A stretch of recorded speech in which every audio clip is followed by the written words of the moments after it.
โอเคบางคนคนนี้ថ្ងៃនេះយើងមានប្រភេទ drone GPS មួយដែលឈ្មោះថា Action ឬក៏ X26 បាទ drone នេះជាប្រភេទ drone GPS ដែលអាចមានសមត្ថភាពហោះរហូតដល់120 ម៉ែត្រចម្ងាយបាន1គីឡូតិចតួចបាទហើយយើងកំពុងតែដាក់ test ជូនដល់ភ្ញៀវរបស់យើងនៅឯទីរួមខេត្តតាកែវបាទហើយមួយឈុតរបស់វាបងប្អូននឹងអាចមើលឃើញថាមួយឈុតរបស់វាមានអីខ្លះអូខេបើកមកគឺមានស្លាបសកួរចំនួន8ទូរវិសខ្សែសាកនេះមានប្រដាប់មូស្លាបដ្រូនផងដែរ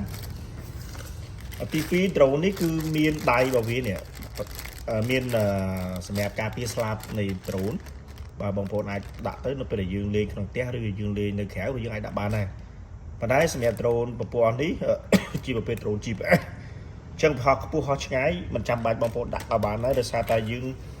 តម្រូវនៃការលេងគឺលេងនៅខាងក្រៅផ្ទះបាទខាងក្រៅផ្ទះបាទហើយតេឡេរបស់យើងគឺជាប្រភេទតេឡេចេះនេះថ្មរបស់យើងមាន2ថ្មមួយនៅខាងក្រៅថ្មមួយនៅខាងក្នុងដ្រូនថ្មនេះគឺទំហំ 3.7 វ៉ុល 1800 មីលីអាំពែម៉ោងបាទប៉ុន្តែបញ្ជាក់ថានេះទំហំម៉ាស៊ីនមកវាណាថ្មនេះអាចលេងបានប្រហែលជាខ្ទង់15នាទីបងប្អូននាងនៅពេលយើងសាក់ពេញបាទយើងអាចលេងបានប្រហែលជាខ្ទង់15នាទីហើយតេឡេរបស់យើងគឺប្រភេទតេឡេបែបនេះមិនមែនជាប្រភេទតេឡេមានអេក្រង់ទេបាទយើងមានសភៅណែនាំរបៀបនៃការលេងហើយអញ្ចឹងបងប្អូនអាច download មកសម្រាប់បងប្អូនដែលត្រូវការ drone លេង drone X26 នេះយើង download scan QR code មកដើម្បី download app ឬក៏បងប្អូនវាយពីនេះ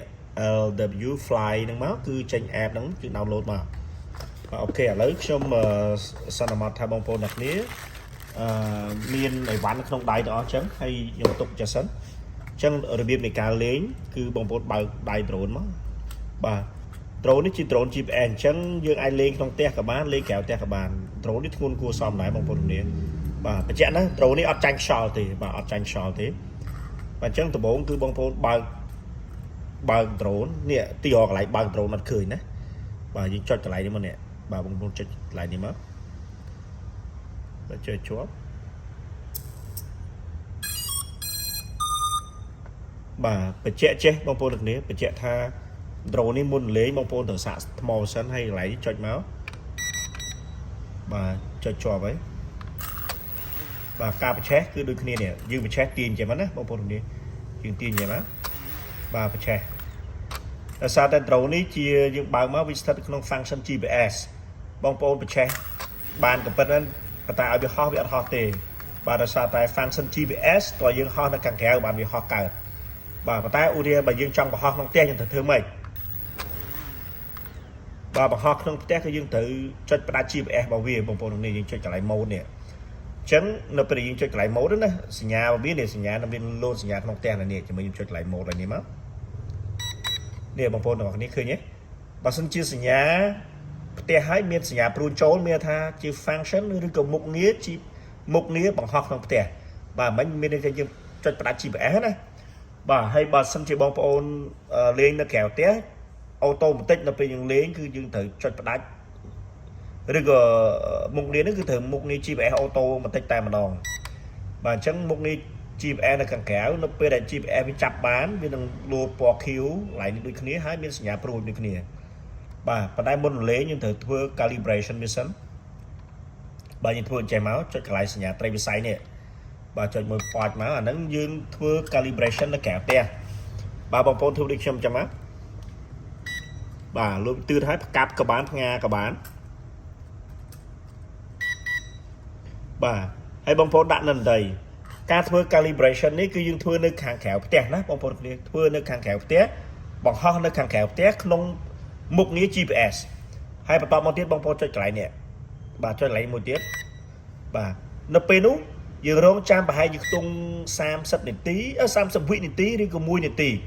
ដើម្បីឲ្យ GPS drone វា connect វា search GPS បាទវា search GPS ហើយបញ្ជាក់ទៀតណាបងប្អូនទាំងគ្នា drone GPS បង្ហោះនៅក្រៅផ្ទះសូមកុំផ្ដាច់ GPS តិចផ្ដាច់ GPS ដើម្បីបង្ហោះវាណាបើមិនជាបងប្អូនផ្ដាច់ GPS បង្ហោះវា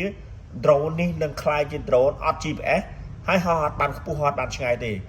ម្យ៉ាងទៀត drone ដែលមិនមាន GPS បង្ហោះក្នុង function មិនមាន GPS ប្រកបណា drone នឹងវាអត់អាច control ឬវាអត់អាចគ្រប់គ្រងនៅដែន GPS របស់វាទេ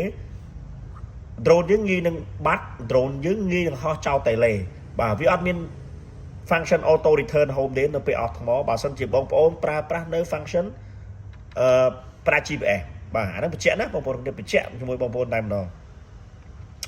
កន្លែងនេះលបឿននេះមានតំណែងនេះគឺតំណែងលបឿនទី2អញ្ចឹង drone នេះវាមានតែ2លបឿនទេលបឿនទី1និងលបឿនទី2លឿននិងយឺតបាទហើយកន្លែងនេះ function កន្លែងនេះបាទកន្លែងនេះមានអក្សរ H ហើយមានសញ្ញាព្រួយចូលនេះមានថាជា function auto return home នៅពេលដែលបងប្អូនបង្ហោះ drone ប្រហែលជាខ្ទង់500 600 ម៉ែត្រចង់ឲ្យ drone នឹងមកវិញ auto ចុចចំណឹងមកបាទចុចមកវានឹង call drone យើងមកវិញទីតាំងរបស់យើងវិញហើយដល់ពេលដែល drone យើងមកដល់ចិត្តទីតាំងយើងចុចផ្ដាច់វាមកវិញមកដើម្បីយើងធ្វើការសេរីចង់ចុះចតតាអីតណីអាហ្នឹងគឺយើងហ្នឹងបាទកន្លែងនេះមុខងារកន្លែងនេះគឺបងប្អូនសេរីកាមេរ៉ាចុះឡើងនេះបងប្អូននេះបាទនេះខ្ញុំចុចកន្លែងនេះបាទសេរីកាមេរ៉ាចុះឡើងគឺផ្នែកខាងនេះណាបាទផ្នែកខាងនេះគឺសេរីកាមេរ៉ាចុះឡើងហើយផ្នែកខាងនេះមិញអានេះមានអក្សរ N អក្សរ W S E ហ្នឹងគឺ headset បាទ function headset នេះគឺខ្ញុំ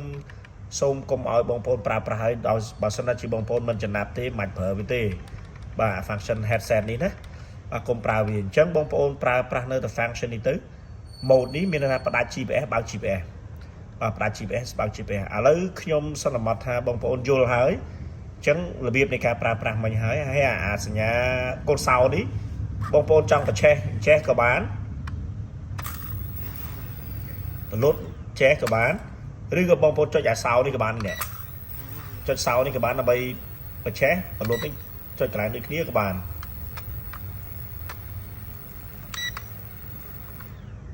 បាទដូចគ្នាបញ្ចេះទៅលុតឡើងដូចគ្នាកន្លែងកូនសោនេះណាបងប្អូនគ្នាអូខេឥឡូវខ្ញុំចង់តេស្តឲ្យបងប្អូនមើលថាវាហោះរបៀបម៉េចឥឡូវយើងធ្វើការចុចmode ដើម្បីប្រើប្រាស់នៅ function GPS off មានន័យថាបង្ហោះក្នុងផ្ទះបើយើងចុច mode នេះមកកន្លែង function mode នេះយើងចុច point មកនេះឃើញទេវាលោតសញ្ញាផ្ទះហើយសញ្ញាព្រួយចូលផ្ទះអញ្ចឹងមានថា function នេះគឺជា function បង្ហោះក្នុងផ្ទះបាទហ្នឹងត្រូវចាំណាហើយបង្ហោះក្រៅផ្ទះគឺ function GPS វាតើតែ GPS វាចាប់បានវាលោតសញ្ញាខុសក្រៅផ្ទះបានទើបយើងអាចបង្ហោះបានណាបងប្អូនទាំងគ្នាត្រូវចាំអូខេឥឡូវយើងនឹងបង្ហោះទាំងអស់គ្នា